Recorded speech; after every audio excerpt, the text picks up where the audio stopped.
Rico, you look great. I want Thank you. to explain relief versus joy. I mean this. I am so effing relieved that Scott Harris and Chris Ilitch and the Tigers put their ass out the car window and took a risk. And whether you don't or do, love or are in the middle on Framber Valdez, the whole reason it's relief is look at what this offseason has been. I mean, Rico, we sit here every day and you fight this battle where, first of all, at my current stage of doing this for 25 years, 21 of which has been in Detroit, I'm so tired of being tired. I'm so tired of being angry at teams and ownership groups and GMs. The Coney Island, which is a brilliant bit, yet I hate it because it's true. I have begged, please, someone, get up from the table at Coney and let's go chase this damn thing. And the Scooble shows are exhausting. They're exhausting for you, the listener. They're exhausting for us. No, none of us are digging ditches. I'm saying you're tired of hearing about it. I'm tired of talking about it. And we just had the Tigers from the clouds go out and I think enter themselves into true World Series contention. And again, I'm not enamored with Framber Valdez. I think he's good. And the point is there's no cap. Right. It's not my money. Correct. So the $38.3 million per year is also not my problem. I'm relieved. Like, I will say this. I hate defending owners of any sports. I don't like owners. I think largely ownership in sports is a grift against the public. I care about the fan. But when people will call up, and this has been the last 3 months, 4 months, 5 months, oh my God, they're cheap. They won't spend. I'm like, okay, guys, hold on. Don't make me have to take a shower. But the payroll's gone up. You can't say they haven't spent. You can say you don't like how they've spent, right? Right. Yesterday, last night to be more accurate, you don't just casually drop a $40 million bomb. I don't care what marketplace you are. And they did it. And it's a narrative change. And it allows us, me, I won't speak for anyone else. I'm speaking for me. It allows me to view the Tigers differently, the way I want to view them. Because I'm tired of that. I'm such a damn crab ass. I can just say, okay, straight up. They have arguably the best 1-2 in the AL. They are going to go to absolute war in playoff series. They have a depth of pitching we asked for. I would have been happy if they signed Lucas Giolito. Framber Valdez is clearly above that. Dude, it's just refreshing. Is that crazy that that's my viewpoint versus like Cookies is popping bottles? Cookies is very happy over this. He was just like, this is going to be that move. And I'm relieved. I was bewildered. Uh-oh. No, No, because it was like the most ass-backwards way of doing the right thing. But Question mark? yeah, but like, why do we have to do all of this in order to have off the heels of walking out of the arbitration meeting? Oh, by the way, I know you're looking for Scooble news, but We just signed Framber Valdez. like, hooray! Like, because like everybody else is like, so what does this mean? You're getting rid of Scooble? Are these two related? Like, I was so confused. No, it doesn't feel like it.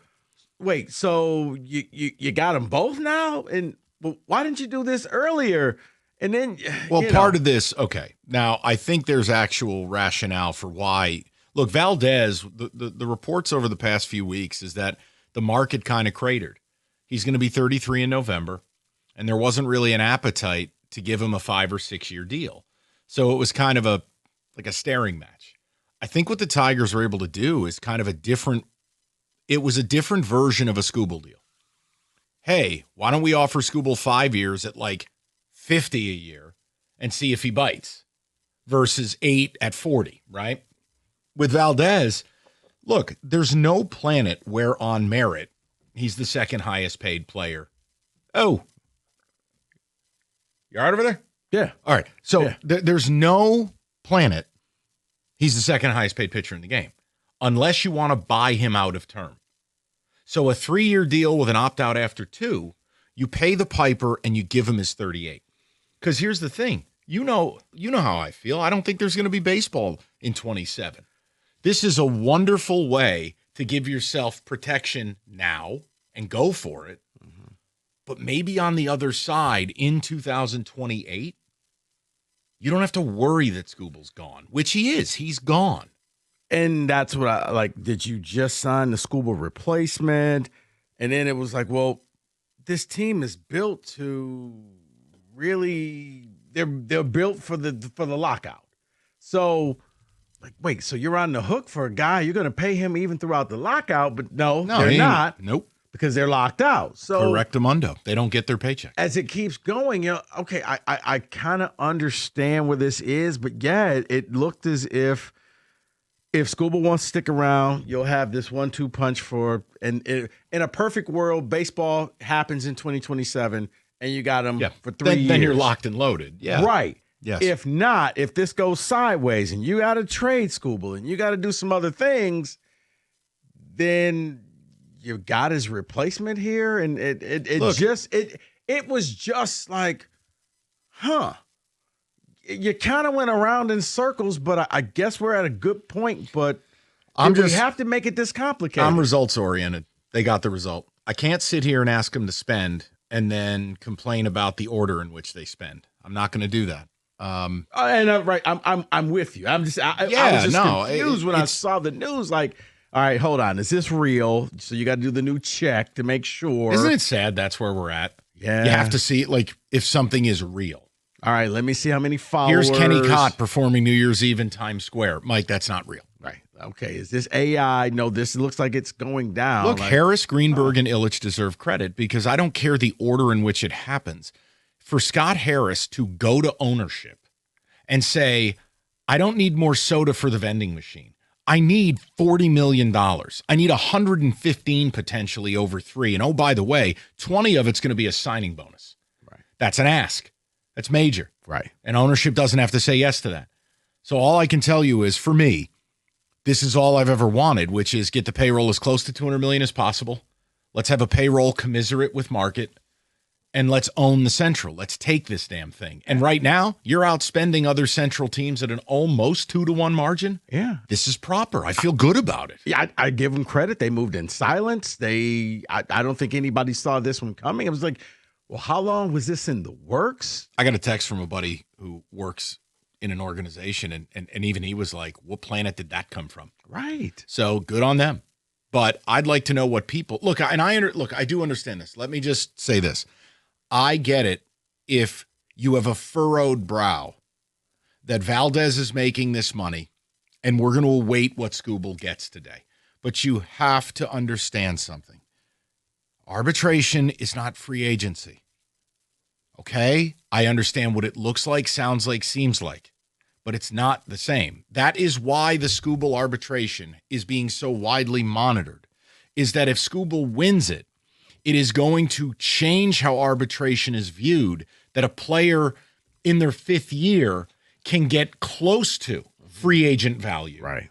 Whereas before it has been a cost control, a suppression. Well, but I think a lot of people, and right or wrong, they saw, wait, you're lowballing Scooble, but you're going out here willing to pay this man almost $40 million a year. He's one of ours. He's done stuff for us. He's taken us to the playoffs. I know. I can't change it. And no, that's why I was like, huh?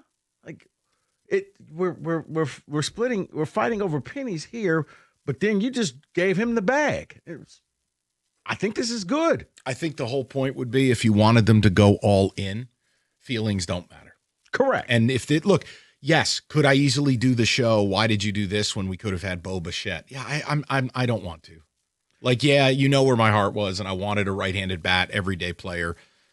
Maybe they pick it up at the deadline. Does this give them one of the best rotations in the AL? Yes. Does it give them a 1-2 in a 5-game series where I don't care who they play, I'm picking them? Yeah. But, yeah, I mean, of course it's weird. I know it's weird. You're not wrong, by the way. I'm not coming down on you. No. I'm glad you're saying that, because I do think that no matter what happens today, Scuba wins the arbitration, Tigers win the arbitration, come opening day, season starts, we're not really going to remember this moment of who won or lost the arbitration. No. You're going to look at, as you said, okay, going into every series, you probably have the advantage throughout the season. You start in a 3 or 4 game series. You put a chokehold on the division. Yeah. And if you win your division, you make the playoffs. If you make the playoffs, you are in the ultimate coin flip. And all I'll tell you is against a left-handed heavy lineup like the Yankees or the Guardians in a wild card series, etc., and you're going to start with Scooble Valdez, no one's lining up to face that. No one's excited to see that. And for those who are Scooble only goes 6 innings. He goes a little bit longer.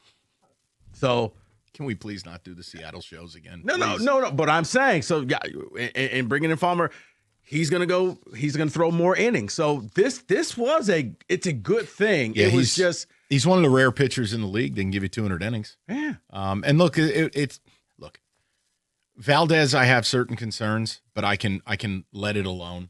Because it's not about whether he makes you better or not. He does. I have certain concerns in big pressure spots, but let's get to those spots first. I'd like to know what people have to say.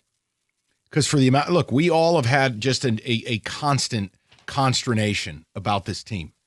But ownership, Harris, Greenberg, the front office stepped up.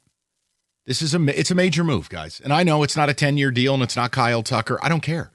It's damn near $40 million a year, and you made a guy the second highest paid pitcher in the sport. It's the biggest contract AAV ever handed out to a left-hander. Right. That's serious. That's serious stuff. So I just want to know if we can all get on the same page now. Because to me, now I'll talk World Series. Now you've done something that warrants that.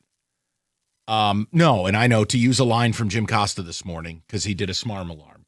No, Framber Valdez isn't going to have a bases-clearing double in Game 5 of the ALCS. But we'll get to that, okay? We can fix that. We can figure that part out later. 248-539-9797. David Kenny will get you guys aboard next as well. We get the NBA trade deadline coming up in about an hour. We have Max Crosby news. This is a fully loaded baked potato today. Fun show. A day of relief. Thank God someone stood up from the table at the Coney, flipped the table, chili everywhere, and paid the bill. Yeah, because I guess we now have a team that's a buyer. Yes, they're going for it. Yeah. And I can respect that, even if I would have done a little different. I wasn't expecting it. I was walking out the Coney. Nobody was expecting that. Wait. Did you just pay the bill? I was expecting Chris Bassett on a charcuterie board. All right. Okay.